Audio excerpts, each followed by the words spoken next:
right at the beginning. If this is very early and very fresh for you, then right at the beginning, if you're in the first days or weeks or even the first year, it is very common to be standing there looking out at the world and wondering, why the hell is it even still spinning?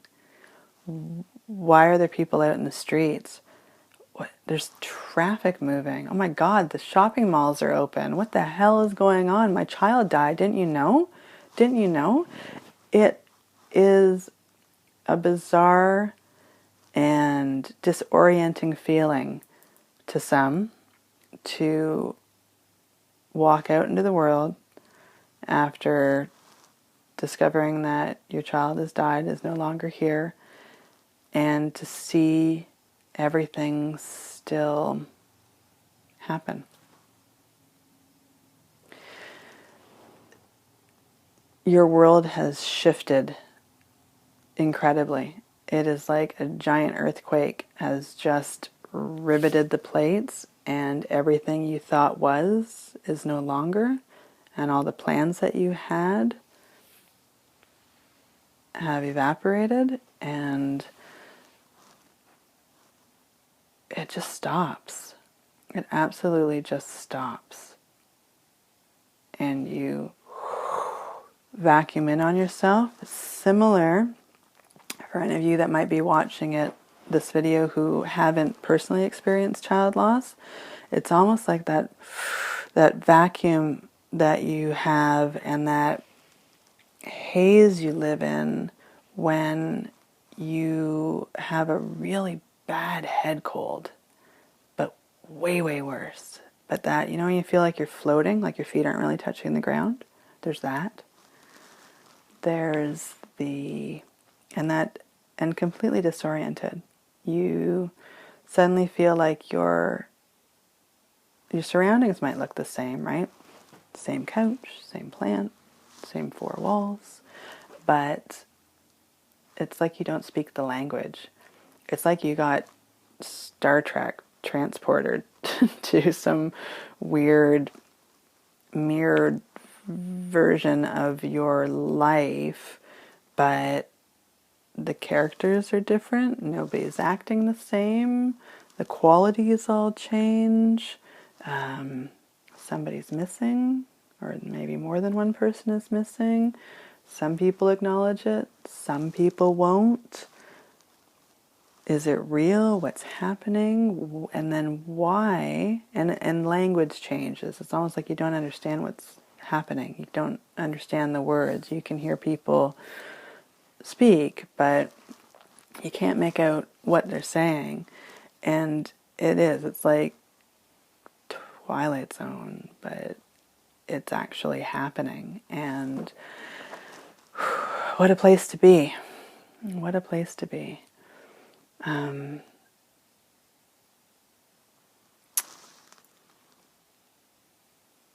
So that was the question. This sense of wondering how the world still spins, and why on earth is everybody outside these four walls, outside this family, outside this community, how can they possibly just carry on like nothing's happened? Don't you know what's happened? My world just exploded. My child's just died. Everything is different. Everything is awful. There should be a parade in the street. All the stores should be shut down. There should be traffic cops on the corner telling people to go home because it's time to mourn. This is the sense of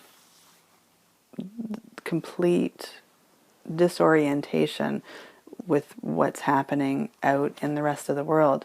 And it's probably just good for you to hear that you're not the only person who experiences this.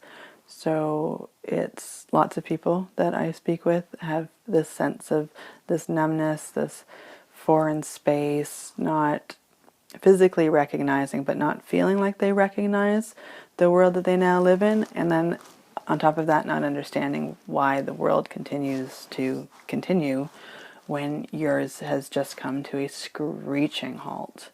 I don't know if you want an explanation, but in case you do, that it might help at this time, because I know it's probably a fragile time if you're watching this particular video, that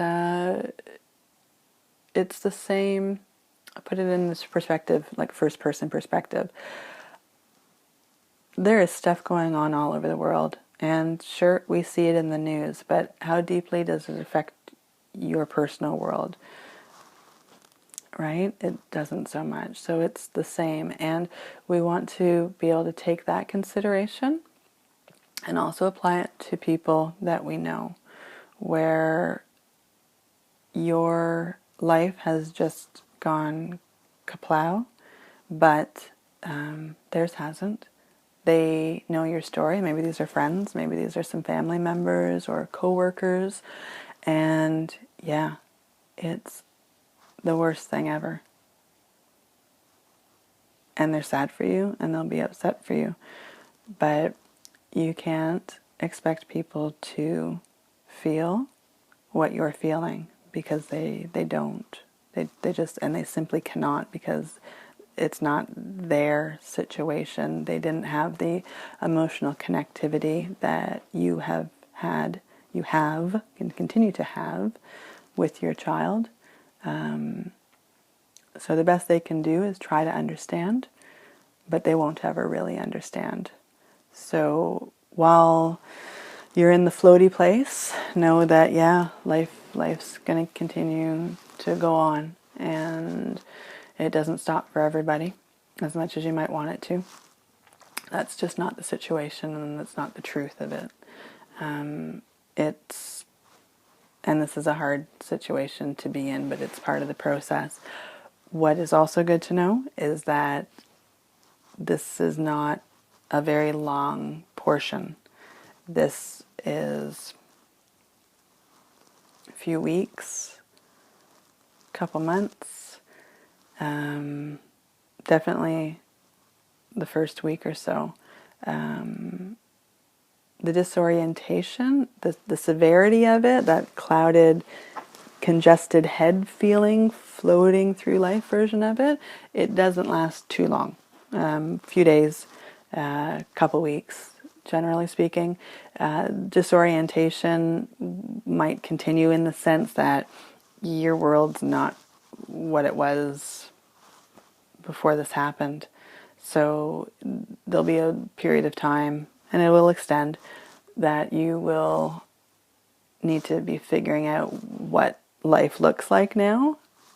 Not necessarily figuring it out, but seeing what life looks like for you now, and figuring out how you therefore fit into this new version of your life. So just know that that fogginess, that disorientation, it's real. You're not the only person that's experienced it, and that it's for a limited time. So you have that to look forward to. And the people around you, they're hurting too. So know that you have community in that, that shared loss, that shared sense of loss, and that sadness and that grief, and that you need to, you will do better if you make sure that you are supported, and that you are together with your family and together with your friends, and allow people to help in whatever way they can, whether it's bringing over food, mowing the lawn, or walking the dog, or taking care of pets or livestock or any of that, to help. Let people help, and it'll just help this process, this early portion of the process, go a little smoother for you. Okay. So we'll carry on, and we'll get to something a little further down in the process in the next video. Hi there. I hope this video has served you in some way. I hope you were able to gain something from it, a morsel of information that makes your journey easier and a little smoother, helps you understand what you're going through and what the people around you, what they're experiencing, and why they may be reacting a certain way or not reacting a certain way. So please, I'd love if you would like this video and subscribe to the station, to this channel. Please join us us on Facebook, and by all means comment down below and visit the website. Come see what else it's all about, and if you'd like, we can get you hooked up with a copy of Honor Your Loss, Honor Your Life, and I also do online and video counseling and coaching, and there's programs that you can take as well. So explore away. If in any way I can help you through your journey, making it a little easier and smoother, I would love to. So please join up in any way that you can, and let's see if we can get you through to the other side of grief a little more smoothly and with a little more grace. I wish you courage and radiance, and sending you love on this journey.